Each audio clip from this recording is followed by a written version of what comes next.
शांताकारं भुजंगशयनं पद्मनाभं सुरेशं विश्वाधारं गगनसदृशं मेघवर्णं शुभांगं लक्ष्मीकान्तं कमलनयनं योगिभिध्यानगम्यं वंदे विष्णु भवभयहरं सर्वलोकैकनाथं। मंगलम भगवान विष्णु मंगलम गरुड़ध्वज मंगलम पुंडरीकाक्ष मंगलाय तनोहरि। ओम नमो भगवते वासुदेवाय। आज का दिन आप सभी के लिए मंगलमय हो। सावन महीने में प्रतिदिन श्रीमद् भागवत महापुराण की कथा का श्रवण करने से जीवन में होने वाली अज्ञान व पाप कर्मों से छुटकारा मिलता है, साथ ही 1000 गोदान के बराबर पुण्य की प्राप्ति होती है। हमारे चैनल पर आप प्रतिदिन श्रीमद् भागवत महापुराण की कथा का श्रवण कर सकते हैं।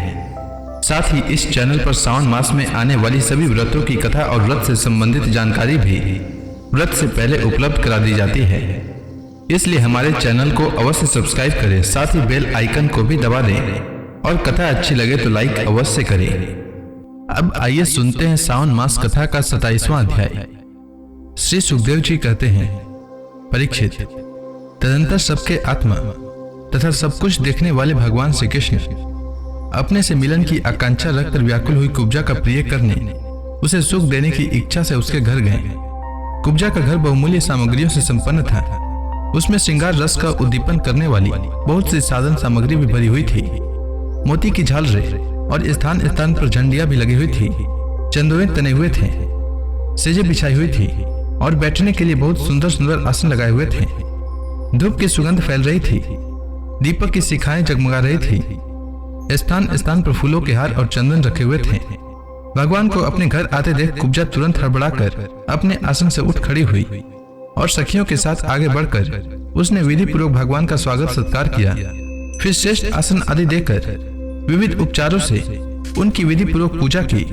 कुब्जा ने भगवान के परम भक्त उद्धव जी की भी समुचित रीति से पूजा की, परंतु वे उसके सम्मान के लिए उसका दिया हुआ आसन छूकर धरती पर ही बैठ गए। अपने स्वामी के सामने उन्होंने आसन पर बैठना उचित न समझा। भगवान श्री कृष्ण सच्चिदानंद स्वरूप होने पर भी लोकाचार का अनुकरण करते हुए तुरंत उसकी बहुमूल्य सेज पर जा बैठे। तब कुब्जा स्नान, अंगराग, वस्त्र, आभूषण, हार, गंध, तांबूल और सुधा सौ आदि से अपने को खूब सजाकर लीलामयी लजीली मुस्कान तथा हाव भाव के साथ भगवान की ओर देखती हुई उनके पास आई। कुब्जा नवीन मिलन के संकोच से कुछ झिझक रही थी। तब श्याम सुंदर श्री कृष्ण ने उसे अपने पास बुला लिया और उसकी कंकण से सुशोभित कलाई पकड़कर अपने पास बैठा लिया और उसके साथ क्रीड़ा करने लगे। परीक्षित, कुब्जा ने इस जन्म में केवल भगवान को अंगराग अर्पित किया था। उसी एक शुभ कर्म के फल स्वरूप उसे ऐसा अनुपम अवसर मिला। कुब्जा भगवान श्री कृष्ण के चरणों को अपने काम संतप्त हृदय, वक्षस्थल और नेत्रों पर रखकर उनकी दिव्य सुगंध लेने लगी और इस प्रकार उसने अपने हृदय की सारी आदि व्याधि शांत कर ली। वक्ष स्थल से सटे हुए आनंद मूर्ति प्रियतम श्याम सुंदर का अपनी दोनों भुजाओं से गाढ़ आलिंगन करके कुब्जा ने दीर्घ काल से बढ़े हुए विरह ताप को शांत किया। परीक्षित, कुब्जा ने केवल अंगराग समर्पित किया था, उतने से ही उसे उन सर्वशक्तिमान भगवान की प्राप्ति हुई जो केवल मोक्ष के अधीश्वर हैं और जिनकी प्राप्ति अत्यंत कठिन है। परंतु उस दुर्भागा ने उन्हें प्राप्त करके भी व्रज गोपियों की भांति सेवा न मांग कर यही मांगा, प्रियतम, आप कुछ दिन यही रहकर मेरे साथ क्रीड़ा कीजिए, क्योंकि हे कमल नयन, मुझसे आपका साथ नहीं छोड़ा जाता। परीक्षित, भगवान श्री कृष्ण सबका मन रखने वाले और सर्वेश्वर हैं। उन्होंने अभिष्ट वर देकर उसकी पूजा स्वीकार की और फिर अपने प्यारे भक्त उद्धव जी के साथ अपने सर्व सम्मानित घर पर लौट आए। परीक्षित, भगवान ब्रह्मा आदि समस्त ईश्वरों के भी ईश्वर हैं। उनको प्रसन्न कर लेना भी जीव के लिए बहुत ही कठिन है। जो कोई उन्हें प्रसन्न करके उनसे विषय सुख मांगता है वह निश्चय ही दुर्बुद्धि है, क्योंकि वास्तव में विषय सुख अत्यंत तुच्छ नहीं के बराबर है। तदंतर एक दिन सर्वशक्तिमान भगवान श्री कृष्ण बलराम जी और उद्धव जी के साथ अक्रूर जी की अभिलाषा पूर्ण करने और उनसे कुछ काम लेने के लिए उनके घर गए। अक्रूर जी ने दूर से ही देख लिया कि हमारे परम बंधु मनुष्य लोक शिरोमणि भगवान श्री कृष्ण और बलराम जी आदि पधार रहे हैं। वे तुरंत उठकर आगे गए तथा आनंद से भरकर उनका अभिनंदन और आलिंगन किया। अक्रूर जी ने भगवान श्री कृष्ण और बलराम जी को नमस्कार किया तथा उद्धव जी के साथ उन दोनों भाइयों ने भी उन्हें नमस्कार किया। जब सब लोग आराम से आसनों पर बैठ गए तब अक्रूर जी उन लोगों की विधिवत पूजा करने लगे। परीक्षित, उन्होंने भगवान के चरण धोकर चरणों तक सिर पर धारण किया और फिर अनेकों प्रकार की पूजा सामग्री, दिव्य वस्त्र गंध, माला और श्रेष्ठ आभूषणों से उनका पूजन किया।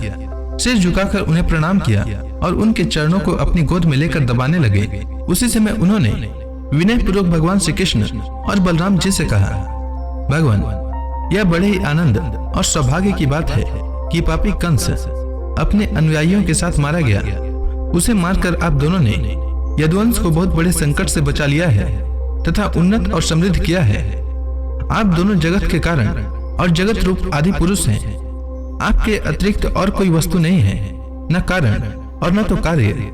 परमात्मन, आपने ही अपनी शक्ति से इसकी रचना की है और आप ही अपनी काल माया आदि शक्तियों से इसमें प्रविष्ट होकर जितनी भी वस्तुएं देखी और सुनी जाती है उनके रूप में प्रतीत हो रहे हैं। जैसे पृथ्वी आदि कारण तत्वों से ही उनके कार्य स्थावर जंगम शरीर बनते हैं, वे उनमें अनुप्रविष्ट से होकर अनेक रूपों में प्रतीत होते हैं, परंतु वास्तव में वे कारण रूप ही हैं। इसी प्रकार है तो केवल आप ही, परंतु अपने कार्य रूप जगत में स्वेच्छा से अनेक रूपों में प्रतीत होते हैं। यह भी आपकी एक लीला ही है।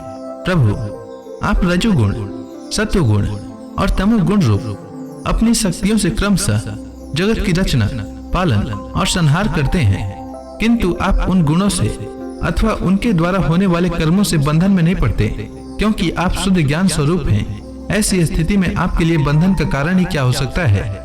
प्रभु, स्वयं आत्म वस्तु में स्थूल देह, सूक्ष्म देह आदि उपाधियां न होने के कारण न तो उनमें जन्म मृत्यु है और न किसी प्रकार का भेदभाव। यही कारण है कि न आप में बंधन है और न मोक्ष। आप में अपने अपने अभिप्राय के अनुसार बंधन या मोक्ष की जो कुछ कल्पना होती है उसका कारण केवल हमारा अविवेक ही है। आपने जगत के कल्याण के लिए यह सनातन वेद मार्ग प्रकट किया है। जब जब इसे पाखंड पथ से चलने वाले दुष्टों के द्वारा क्षति पहुंचती है, तब तब आप शुद्ध सत्व में शरीर ग्रहण करते हैं। प्रभु, वही आप इस समय अपने अंश श्री बलराम जी के साथ पृथ्वी का भार दूर करने के लिए यहाँ वसुदेव जी के घर अवतीर्ण हुए हैं। आप असुरों के अंश से उत्पन्न नाम मात्र के शासकों की 100 अक्षौहिणी सेना का संहार करेंगे और यदुवंश की यश का विस्तार करेंगे। इंद्रियातीत परमात्मन, सारे देवता, पितर, भूतगण और राजा आपकी मूर्ति हैं। आपके चरणों की धोवन गंगा जी तीनों लोकों को पवित्र करती है। आप सारे जगत के एकमात्र पिता और शिक्षक हैं। वही आज आप हमारे घर पधारे, इसमें संदेह नहीं कि आज हमारे घर धन्य धन्य हो गए। उनके सौभाग्य की सीमा न रही। प्रभु, आप प्रेमी भक्तों के परम प्रियतम, सत्यवक्ता, अकारण हेतु और कृतज्ञ हैं।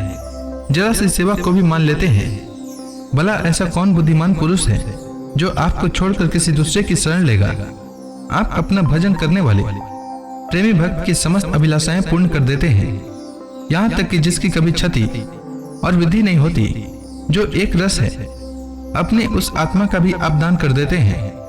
भक्तों के कष्ट मिटाने वाले और जन्म मृत्यु के बंधन से छुड़ाने वाले प्रभु, बड़े बड़े योगी राज और देवराज भी आपके स्वरूप को नहीं जान सकते, परंतु हमें आपका साक्षात दर्शन हो गया। यह कितने सौभाग्य की बात है। प्रभु, हम स्त्री, पुत्र, धन, स्वजन के और देह आदि के मोह की रस्सी से बंधे हुए हैं। अवश्य ही यह आपकी माया का खेल है। आप कृपा करके इस गाढ़े बंधन को काट दीजिए। श्री सुखदेव जी कहते हैं, परीक्षित, इस प्रकार भक्त अक्रूर जी ने भगवान श्री कृष्ण की पूजा और स्तुति की। इसके बाद भगवान श्री कृष्ण ने मुस्कुराकर अपनी मधुर वाणी से उन्हें मानो मोहित करते हुए कहा। भगवान श्री कृष्ण ने कहा, हे तात, आप हमारे गुरु, हितोपदेशक और चाचा हैं। हमारे वंश में अत्यंत प्रशंसनीय तथा हमारे सदा के हितैषी हैं। हम तो आपके बालक हैं और सदा ही आपकी रक्षा, पालन और कृपा के पात्र हैं। अपना परम कल्याण चाहने वाले मनुष्यों को आप जैसे परम पूजनीय और महाभाग्यवान संतों की सर्वदा सेवा करनी चाहिए। आप जैसे संत देवताओं से भी बढ़कर हैं, क्योंकि देवताओं में तो स्वार्थ रहता है, परंतु संतों में नहीं। केवल जल के तीर्थ ही तीर्थ नहीं है, केवल मृत्तिका और शिला आदि की बनी हुई मूर्तियां ही देवता नहीं हैं। चाचा जी, उनकी तो बहुत दिनों तक श्रद्धा से सेवा की जाए तब वे पवित्र करते हैं, परंतु संत पुरुष तो अपने दर्शन मात्र से पवित्र कर देते हैं। चाचा जी, आप हमारे हितैषी सुहृदों में सर्वश्रेष्ठ हैं, इसलिए आप पांडवों का हित करने के लिए तथा उनका कुशल मंगल जानने के लिए हस्तिनापुर जाइए।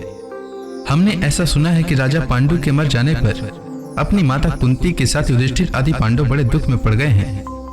अब राजा धृतराष्ट्र उन्हें अपनी राजधानी हस्तिनापुर में ले आए हैं और वे वहीं रहते हैं। आप जानते हैं कि राजा धृतराष्ट्र एक तो अंधे हैं और दूसरे उनमें मनोबल की भी कमी है। उनका पुत्र दुर्योधन बहुत दुष्ट है और उसके अधीन होने के कारण वे पांडवों के साथ अपने पुत्रों जैसा समान व्यवहार नहीं कर पाते। इसलिए आप वहां जाइए और मालूम कीजिए कि उनकी स्थिति अच्छी है या बुरी। आपके द्वारा उनका समाचार जानकर मैं ऐसा उपाय करूंगा जिससे उन सुहृदों को सुख मिले। सर्वशक्तिमान भगवान श्री कृष्ण अक्रूर जी को इस प्रकार आदेश देकर बलराम जी और उद्धव जी के साथ वहां से अपने घर लौट आए। श्री सुखदेव जी कहते हैं, परीक्षित, भगवान की आज्ञानुसार अक्रूर जी हस्तिनापुर गए। वहां की एक एक वस्तु पर पूर्ववंशी नरपतियों की अमर कीर्ति की छाप लग रही थी। वे वहां पहले धृतराष्ट्र, भीष्म, विदुर, कुंती, बालिक और उनके पुत्र सोमदत्त, द्रोणाचार्य, कृपाचार्य, कर्ण, दुर्योधन, द्रोणपुत्र अश्वत्थामा, युधिष्ठिर आदि पांचों पांडव तथा अन्य नए इष्ट मित्रों से मिले। जब गांधनी नंदन अक्रूर जी सब इष्ट मित्रों और संबंधियों से भली भांति मिल चुके, तब उनसे उन लोगों ने अपने मथुरावासी स्वजन संबंधियों की कुशल क्षेम पूछी। उनका उत्तर देकर अक्रूर जी ने भी हस्तिनापुर वासियों के कुशल मंगल के संबंध में पूछताछ की। परीक्षित, अक्रूर जी यह जानने के लिए कि धृतराष्ट्र पांडवों के साथ कैसा व्यवहार करते हैं, कुछ महीनों तक वहीं रहे। सच पूछो तो धृतराष्ट्र में अपने दुष्ट पुत्रों की इच्छा के विपरीत कुछ भी करने का साहस न था। वे शकुनी आदि दुष्टों की सलाह के अनुसार ही काम करते थे। अक्रूर जी को कुंती और विदुर ने यह बतलाया कि धृतराष्ट्र के लड़के दुर्योधन आदि पांडवों के प्रभाव, शस्त्र कौशल, बल, वीरता तथा विनय आदि सद्गुण देख देखकर उनसे जलते रहते हैं। जब वे यह देखते हैं कि प्रजा पांडवों से विशेष प्रेम रखती है, तब तो वे और भी चिढ़ जाते हैं और पांडवों का अनिष्ट करने पर उतारू हो जाते हैं। अब तक दुर्योधन आदि धृतराष्ट्र के पुत्रों ने पांडवों पर कई बार विष दान आदि बहुत से अत्याचार किए हैं और आगे भी बहुत कुछ करना चाहते हैं। जब अक्रूर जी कुंती के घर आए, तब वह अपने भाई के पास जा बैठी। अक्रूर जी को देखकर कुंती के मन में अपने मायके की स्मृति जग गई और नेत्रों में आंसू भर आए। उन्होंने कहा, प्यारे भाई, क्या कभी मेरे माँ बाप, भाई बहन, भतीजे, कुल की स्त्रियां और सखी सहेलियां मेरी याद करती हैं? मैंने सुना है कि हमारे भतीजे भगवान श्री कृष्ण और कमल नयन बलराम बड़े ही भक्त वत्सल और शरणागत रक्षक हैं। क्या वे कभी अपने इन फुफेरे भाइयों को भी याद करते हैं? मैं शत्रुओं के बीच गिरकर शोकाकुल हो रही हूँ। मेरी वह दशा है जैसे कोई हरिणी भेड़ियों के बीच में पड़ गई हो। मेरे बच्चे बिना बाप के हो गए हैं। क्या हमारे श्री कृष्ण कभी यहाँ आकर मुझको और इन अनाथ बालकों को संतावना देंगे? श्री कृष्ण को अपने सामने समझकर कुंती कहने लगी, सच्चिदानंद स्वरूप श्री कृष्ण, तुम महायोगी हो, विश्वात्मा हो और तुम सारे विश्व के जीवन दाता हो। गोविंद, मैं अपने बच्चों के साथ दुख पर दुख भोग रही हूँ। तुम्हारी शरण में आई हूँ, मेरी रक्षा करो, मेरे बच्चों को बचाओ। मेरे श्री कृष्ण, यह संसार मृत्युमय है और तुम्हारे चरण मोक्ष देने वाले हैं। मैं देखती हूँ कि जो लोग इस संसार से डरे हुए हैं, उनके लिए तुम्हारे चरण कमलों के अतिरिक्त और कोई शरण और कोई सहारा नहीं है। श्री कृष्ण, तुम माया के लेस से रहित परम शुद्ध हो। तुम स्वयं परब्रह्म परमात्मा हो, समस्त साधनों, योगों और उपायों के स्वामी हो तथा स्वयं योग भी हो। श्री कृष्ण, मैं तुम्हारी शरण में आई हूँ, तुम मेरी रक्षा करो। श्री सुखदेव जी कहते हैं, परीक्षित, तुम्हारी परदादी कुंती इस प्रकार अपने सगे संबंधियों और अंत में जगदीश्वर भगवान श्री कृष्ण को स्मरण करके अत्यंत दुखित हो गई। तो इसी के साथ यह अध्याय समाप्त हुआ। इसके आगे की कथा मैं कल के अध्याय में सुनाऊंगा। तब तक के लिए भगवान हरि का नाम लेते रहें। तो प्रेम से बोलिए भगवान विष्णु की जय, श्री कृष्ण भगवान की जय, समस्त देवी देवताओं की जय।